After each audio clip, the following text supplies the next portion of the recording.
Welcome to the Trading Zone. How's it going, Brian? I'm Joe Teague. Thanks, everybody, for tuning in. Brian, how's your week? Great. I'm Brian Stutland, Equity Armor Portfolio Manager, here with my colleague Joe. And looking forward to this week. Obviously, big things ahead. Can't wait to give you my option trade, as I wrote in the YouTube channel comments. But we got a lot to digest here, right, Joe? Yeah, a huge week, a lot of news, even though it's the summer low volatility season, but there should be some interesting things to be trading on for sure. But we're past the 4th of July. We're inching closer to our 2-year-long election cycle. Mercifully, it will come to an end in October, but that's starting to bleed into volatility too. So yeah, it's interesting to see this playing out. All right, well, let's jump into it. The dog days are over, as Florence and the Machine like to say in the summer. And so what do we got here? Yeah, so we've got some we've got some earnings kicking off here coming soon. The banks will be coming on Friday. Volatility is kind of low, like we've been talking about. Hedges are super cheap in these bank stocks. They don't usually have a ton of volatility, but it is just something to notice and be aware of heading into Friday when we have the big banks starting, like JP Morgan leading the way. Yeah, I mean, it's interesting that volatility is so cheap to own a put, let's say, to protect a stock position on some of the bank names. That probably means these stocks are ready to move higher. But if I was a trader, I'd probably be looking to buy these puts being so cheap, just in case they're not going to move higher and there's some sort of unexpected event into the earnings. But certainly volatility is shaping up like this is going to continue the bull market rally that these banks have seen. Yeah, you betcha. And, there's been a lot of talk about this stretched out economy. When is this recession coming? Usually it's happened by now. Well, there's been some momentum gaining steam. Is the reason why it's just never ending is just the amount of money the government is spending is just through the roof, Brian. They're spending like a drunken sailor. We do have election coming up. Doesn't seem like either one of the candidates are going to curb spending coming after the election. So this is just a problem. It's just out there. The government's spending money. It's really hard once they have a program on the books to take it off the books. Yeah, I mean, listen, it seems like the cicada craze is about over. I'm not seeing them flying around my head anymore when I step outside. And that's been 17 years since the last cycle. So it's been 17 years since the government started spending money. If you go and look all the way back to basically 2008, when we basically had the Great Recession, there was a huge spend increase that's continued on. At some point, this is going to come to roost. Now, obviously, when you look at the billions spent on, paying back educational loans, the war in Ukraine and Israel and the Middle East, and then you have higher interest rates. So now the government's got to borrow at higher levels. You're talking about something that is bound to tip at some point. And I'm definitely worried about that. Is that going to happen tomorrow? No, but that's something that, as we get closer to this election, I think that's going to be a topic of conversation. You get the CHIPS Act, you get the infrastructure bill. It's just never ending. I'm sure the next administration, if there is one, they're going to do some programs too. I guess I forgot to mention another $1 trillion from infrastructure and chip spending bills, right? $1 trillion here, between friends. Yeah, right.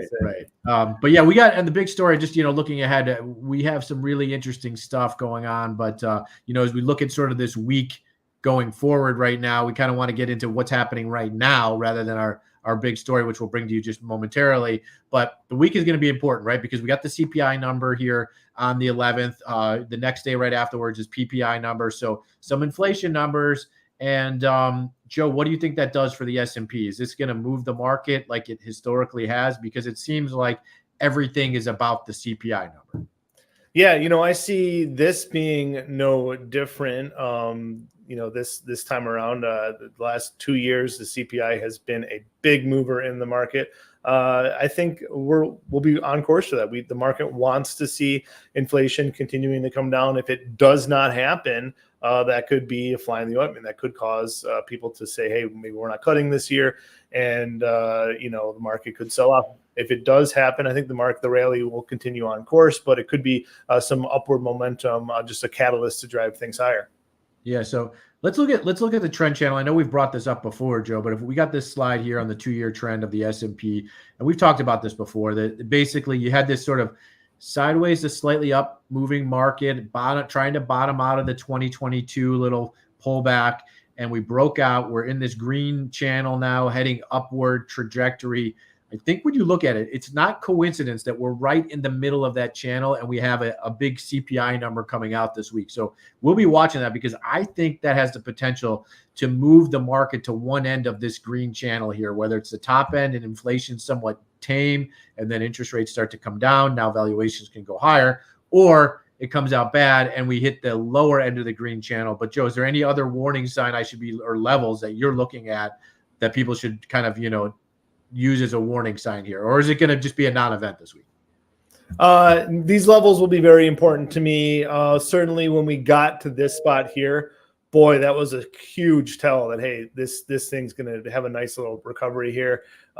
We got that double bottom, and boom, we got another potential spot here. We got this converging here. If that would be another spot, maybe a bad CPI can bring us down there. But again, as long as we're in this channel, the bias is to the upside. We gotta play that way. And being in the middle here, it could go either way, but we just gotta, the tie goes to the momentum here, which is to the upside. Yeah, well, I probably agree with you on here. So, I mean, let's look at our volatility zone here, what the VIX futures and what volatility is maybe telling us that could happen this week. Kind of looks like when you look at the skew and how many people in the S&P really want to own a put to protect, we've kind of been in this area. Now, remember, the higher this skew number is, the more demand there are for puts, out of the money puts on the S&P 500, which means people want protection. They're trying to buy insurance, so to speak, on the market. This index is very low right now, right? So, and this is one that we made up, to be able to look at what the value of calls versus puts are. We're kind of in this no man's land, right, Joe? Yeah, it's what we track this a lot. How expensive are puts relative to the calls in the S&P 500 on the lower end of the range. You could have said back in 2023, this would have been like a low in this area here. So we're certainly low. We're not making fresh lows. And we're just kind of bouncing around, making, a little bit of higher lows, lower highs. So we're not really getting any conviction either way here. Very reminiscent of just summer months, some summer doldrums. Maybe that's what the skew is telling us. So we have more sideways action until the fireworks start to happen for real in September and October, when we get that close to the election. Yeah, definitely. But we'll see if this kind of breaks out. So we're right in the middle of this range. We're in this trend channel. But looking at the VIX term structure, these are the VIX futures contracts and how they trade relative to the actual VIX index itself that they all settle into when those futures expire. It's kind of interesting that the July future is really not that high relative to the back months, meaning that this is pretty steep looking VIX futures curve. At least the last couple of weeks, it's been steepening out here. And when you look all the way out to October, I mean, there's obviously, we've had the election. So people are expecting a volatility event to come, November, October, around the election time. But right now, it seems like, where things are kind of calm and peaceful, and this upward market trend, that green channel that we mentioned before, can continue. Yeah, and volatility's actually fallen a lot just a week, Brian. Look, the orange line to the blue line here. We've come down here in this future. And we've stayed away from that for clients for that reason, right? Like, so when we put protection on, when we hold a volatility hedge, we're cognizant of what's the best way to sort of own that hedge, and owning VIX futures was not the best way to do that. It was actually through S&P options rather instead. And so, luckily we made a good call on that when we were trading it. But you look at this and how far it's fallen, is now a signal to buy some of these VIX futures, Joe, or would you hold off? Well, I mean, given the skew, given a lot of other factors, it's hard to say. I will say volatility is very low. We do want to have some protection. We do want to have some gamma trade around the CPI coming up here. That's to say the least. But to own these futures, that's another beast, because we saw what happened just in a week. We saw just the absolute smash in these futures. The VIX actually is higher, right? But these futures are lower. So that's just a perfect example of why it's so tricky to hold these VIX futures unless you've been around the block a few times and you've seen moves like this frequently. So for me, not necessarily touching these VIX futures so much right now. The back month is where it's at. The back, I'm a lot more interested in that. Remember, the October future is way off the charts here. We're up here at 1760 in October here, Brian. So that's where, things like September looks attractive. August looks attractive compared to that October. I think that October volatility will bleed into those other months as we get closer, because as we say, volatility happens in waves, and you have volatility in one section of the market, it comes to the other parts of the market. If people are buying a volatility in October, the people who are selling that October are going to look for somewhere else to buy it. They're going to be buying the closer to the money at the month. So they'll be buying August and September. So I think as we get closer, you'll see those futures go higher. Yeah, I think that's right. I think that's right. All right. So big story, right, Joe? I guess last thing to check here is just on oil. Not much to say here. It's great that it's turned down a little bit. We were worried it was going to make a new high here. That hasn't happened. Still in this range. Be fantastic for everybody except for oil companies if it made a new low here below 75, give or take. But that said, not a lot to read out of this chart. But all right, now let's go to the big story, Brian. Yeah. So getting to the big story of the week here, it's the lack of breath. I mean, I feel like I'm suffocating, Joe. It's phenomenal how few stocks have done so well. I think they're the ones that should be the leaders, given what the stage of the industry, where the growth is at in this economy, where some technology, I think revolution is taking place in artificial intelligence. So to me, it's not surprising that, the Mag 7 are leading the charge here. But Joe, I mean, what do you make of the rest of the S&P? And is this great? Is this great, or is it bad news? Well, yeah. I mean, there's a lot of chatter out there that this is horrible. The crash is imminent, that there's no breadth to the market. This is the same story we heard in 2023. It's been able to continue. I will say, though, what's happened is the market's had a fantastic run. The indexes are going higher because the biggest companies in the index are gaining so much market cap.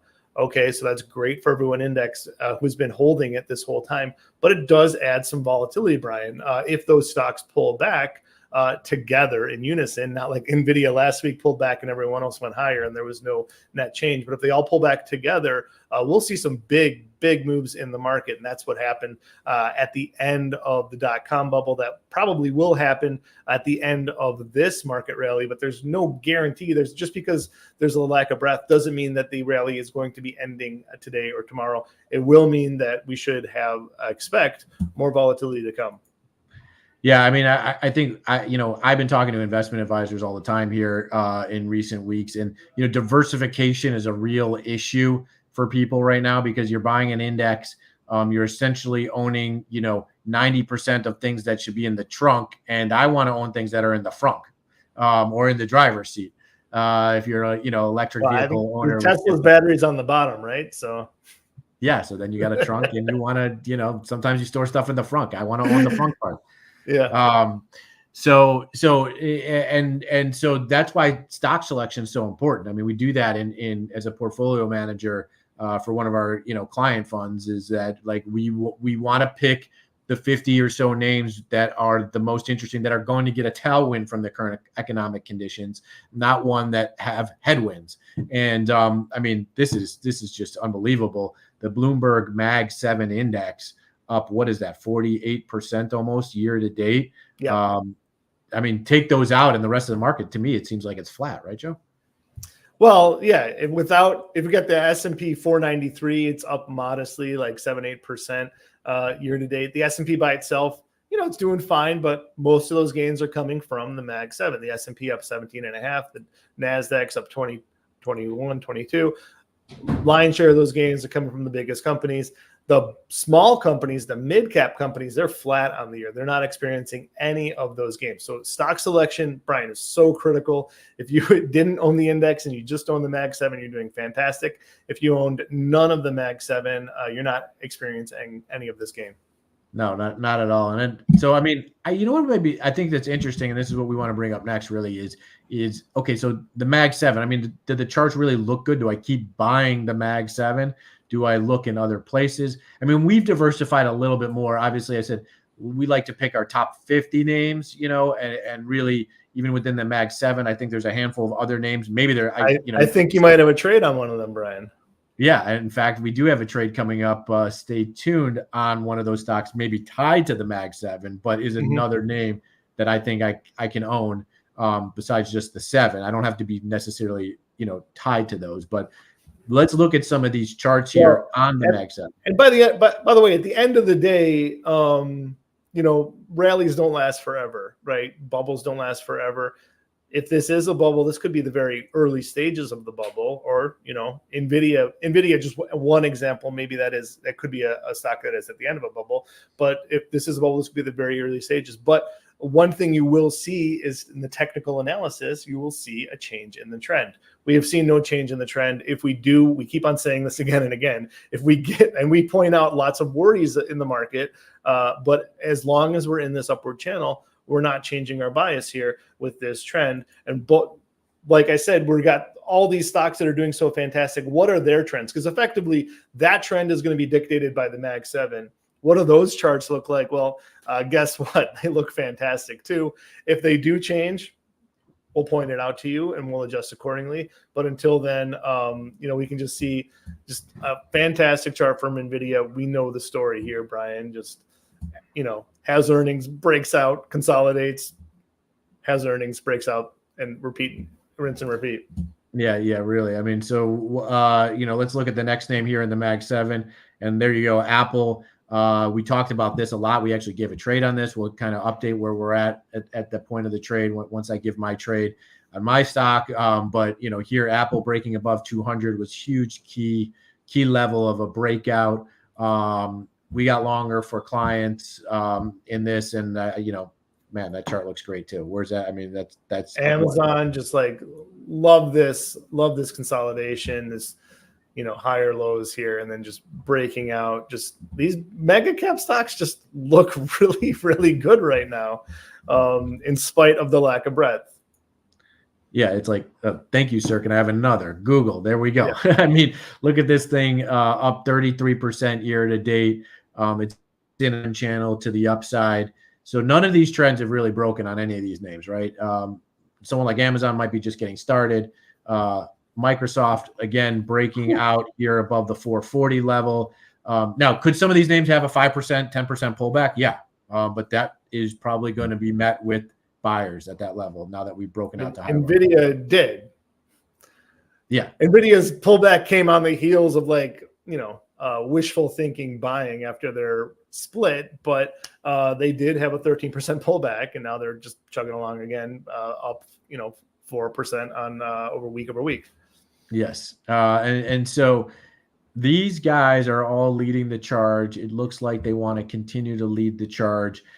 Joe, but I think you made a really good point, because if these channels break, and this is why we're really watching these names, and we'll continue to give updates on them, because these leaders, if they break, that probably breaks the channel for the major indices, and you know, the whole car goes down with the ship, not just the frunk or the trunk. It probably all goes down together. Yeah, and that's why watching these names is going to be so important.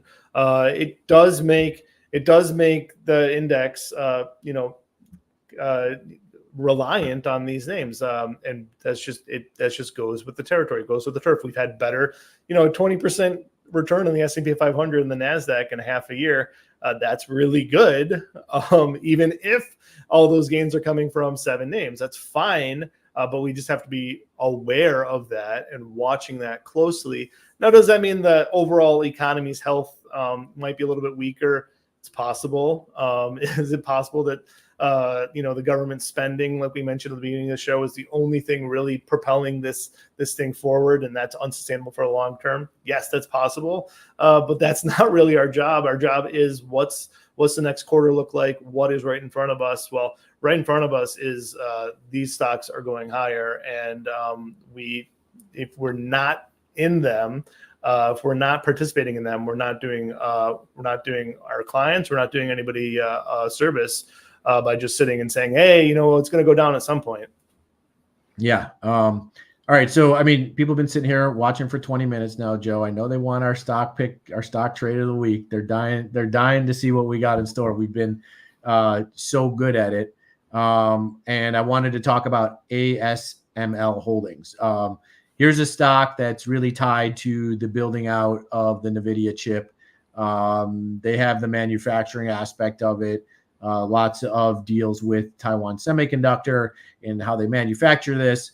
But really, it's a lot of the technology of the build out. It's like making the pick and axe to the gold rush.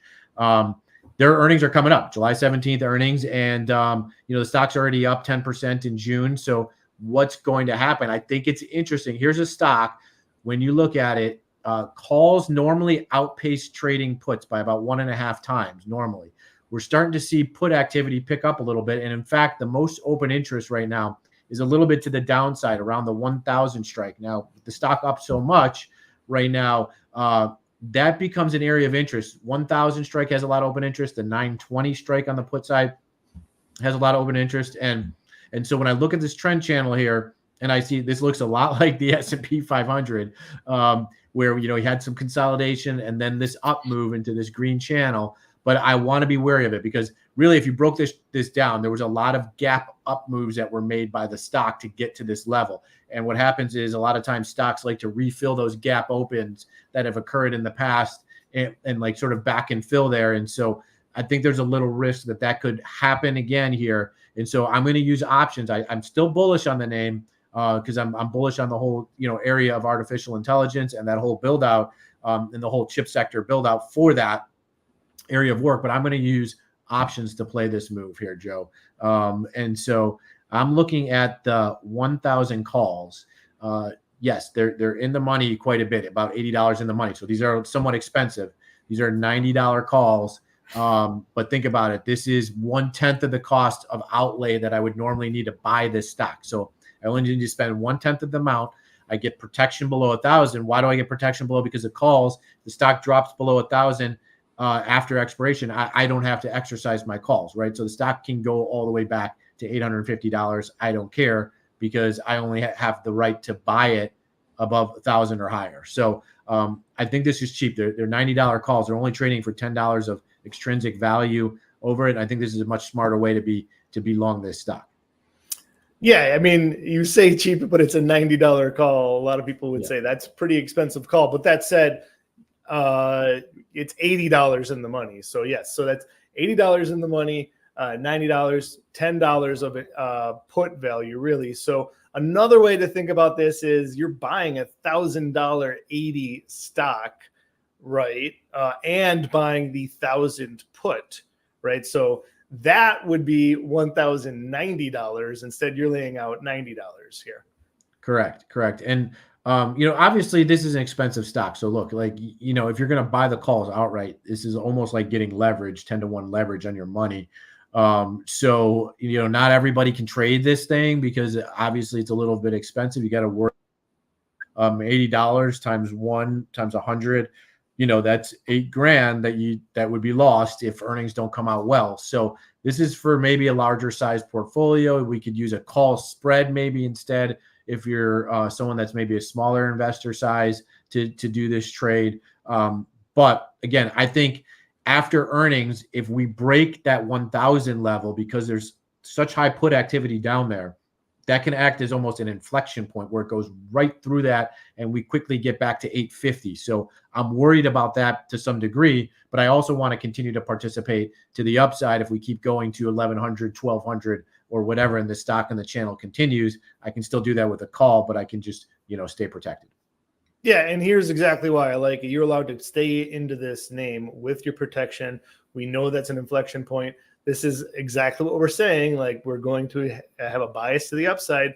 We're cautious about the downside volatility appearing at any moment. So into this event, earnings event, having this trade on makes a lot of sense, as opposed to just owning the really expensive ASML here. It's married put effectively. You own it, the upside, you're protected to the downside. If I were just going to trade this without owning any stock, maybe I'd wait and see if we pulled back around 1,000. That might be an interesting entry point. Just given some of the support there, as long as it stays above there. But that said, like, you don't get to wait and see if you're owning the stock at earnings. So this for me is a really, really effective way to look at this ownership through this event. Yeah, and remember, these are July 19th calls, so they expire right after earnings. Okay, so listen, Joe, let's get into. To put a hammer on that point, you don't, or I would have regretted not owning a lot of these names through their earning event. True. All right, so, Joe, let's get into we kind of want to update people on some of these trades we've given, just so you can kind of follow along. Joe, you've had one fantastic trade. You've had one trade that's been meh, but I want to hear what you're doing with it now. JP Morgan is that meh, but I think there's some opportunities still in this trade. Well, yeah, I mean, the other trade, this was just last week's trade. They do have earnings coming on Friday. We talked about how cheap the protection was. That downside put has basically decayed away like super quickly. So that part's been good. Hasn't really got a lot of upside movement yet in the stock. So, it's lost a little bit of value here, but I think I'd like to hold it through this week. Good CPI drives it up. Maybe take it off before earnings. We'll wait and see. This one that was last week, one that I put on 2 weeks ago, and I said I would like to double down or just hold it last week. This has obviously done very well. I got paid to wait on this one and really move through my long strike here on the long call spread, and we are up over 740. Put it on 2 weeks ago at 2.25, more on last week at a 50-cent credit. So fantastic trade here. Yeah. So that's our show here. We'll continue to update some of our trades as we go forward. I'll update the ASML trade probably after earnings, let you know how that thing shakes out. I'm Brian Stutland of Equity Armor Investments with my colleague Joe Tigay here. And, make sure you tune in every week, every Monday, 1 p.m. Eastern to the Trading Zone here, sponsored by the MIAX and put on by Tradier. Thank you very much for putting the show on. Continue to tune in. I think we give some great information here. Feel free to check us out at equityarmorinvestments.com as well to find out more information about us as we continue to update you on what's going on in the markets. Have a great week.